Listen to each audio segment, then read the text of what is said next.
का क्या एक्शन रहेगा सर इसके ऊपर से आपकी? अरे साहब, हम नहीं रुकेंगे जब तक ये जो भंडाफोड़ नहीं होता, ये जो ढकोसला है ये खत्म नहीं होता। You can't make a Tamasha out of this Republic. ये कोई बनाना रिपब्लिक नहीं है साहब। पूरी दुनिया देख रही है कि तुम इसे पाकिस्तान बनाना चाहते हो, तुम इसे शी जिनपिंग का चीन बनाना चाहते हो, और आप समझते हो कि हम चुपचाप सह लेंगे, थूका चाट लेंगे साहब? नहीं होगा साहब। Over our dead bodies. हमने वर्दी डाल के लड़ा था इस देश के लिए, ओके? हम वर्दी डाल के लड़े थे इस देश की रक्षा के लिए। और अगर इस देश की संविधान पे, इस देश की आजादी पे, अभिव्यक्ति की आजादी पे, प्रेस की आजादी पे हमला होता है, हम सब पर हमला है। एक व्यक्ति विशेष की बात नहीं है। इट इज नॉट कोई एक इंडिविजुअल या एक चैनल। अरे भाड़ में गया टीआरपी, भाड़ में गया टीआरपी। और तुम लोग जो बाकी प्रेस वाले हो, आज तुम लोग चुप्पी साध के बैठोगे तो याद रखना नाजी जर्मनी में क्या कहा गया था।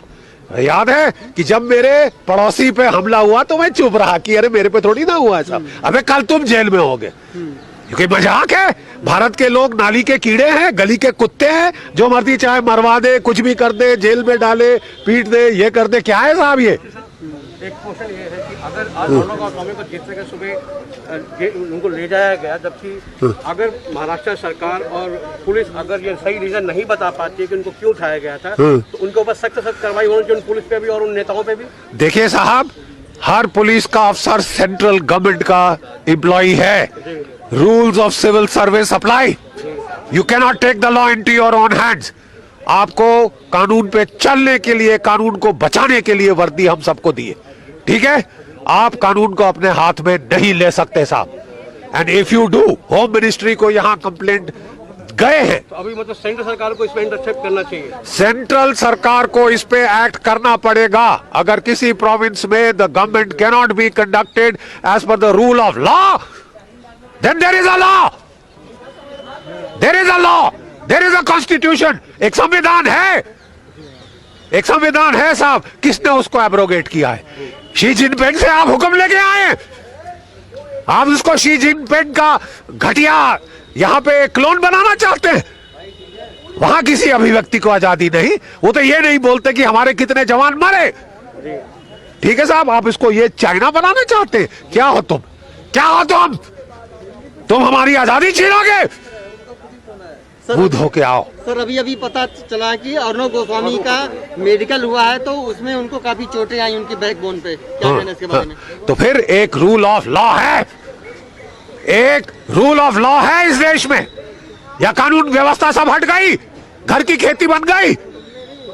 किसने इस देश की संविधान को एब्रोगेट किया? बताइए मुझे। तो आपको अनाउंस तो करना चाहिए ना, तो सबकी कानून संविधान सब खत्म है, परिवारवाद होगा यहाँ पे। तो सर वो क्या लगता है वहाँ पे राष्ट्रपति शासन अब लगना चाहिए? आपको लग रहा है कि ऐसा माहौल बनता जा रहा है? क्यों नहीं लगना चाहिए? बहुत पहले लग जाना चाहिए था।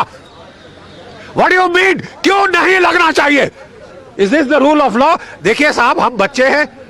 कॉज इफेक्ट चेन आप और मैं नहीं देख सकते कि उसने ये किया, उसने एक चीज का मुद्दा उठाया कि क्या हुआ। एक औरत को उठा के 13वीं फ्लोर से क्यों पटक दिया गया बगैर कपड़ों के? बगैर कपड़ों के। चाहते हो कल तुम्हारी माँ बेटी के साथ हो? क्यों साहब हम चुप रहे? तो तुम दूसरा मारोगे, तीसरा, चौथा मारोगे साहब? या ये कहां रुकेगा? हो कौन तुम? कौन हो तुम? तुम हमारी आजादी छीनोगे? अबे हम झक मार के हम 25,000 लोगों को हमने शहादत दी है लड़ाई के मैदानों में अपनी आजादी बचाने के लिए। नेताजी की फौज थी 60,000 की, 26,000 शहीद हुए थे आपको आजाद करने के लिए।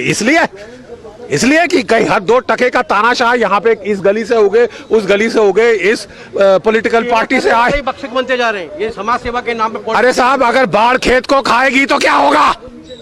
तो सही माने पे माफियागिरी, माफिया, ये लोग इस तरह माफिया जैसे काम करें। माफिया से बड़े। अबे हम क्या डॉन के चमचे हो गए? दाऊद इब्राहिम हमारा बादशाह है? तुमने समझा क्या है?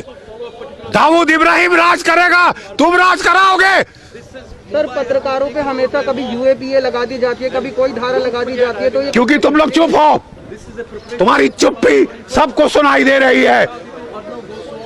तुम्हारी चुप्पी सबको सुनाई दे रही है। मीडिया के अंदर भी डिस्ट्रीब्यूशन है, मीडिया के अंदर भी फाड़ है।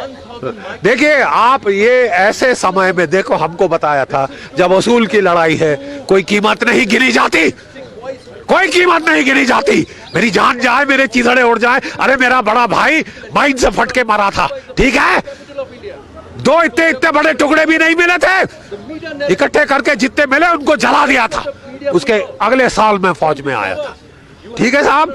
65 में वो शहीद हुआ, 66 में मैंने फौज में एनडीए की मैंने इम्तिहान दे दिया, अपना इंटरव्यू दिया, और 67 में फौज के अंदर था। कोई लड़ाई का मैदान नहीं जहां मैं लड़ा नहीं हूं, जहां मेरे दाएं मेरे बाएं लोग नहीं मरे। तुम क्या समझते हो, तुम फौजी को डराओगे? कांग्रेस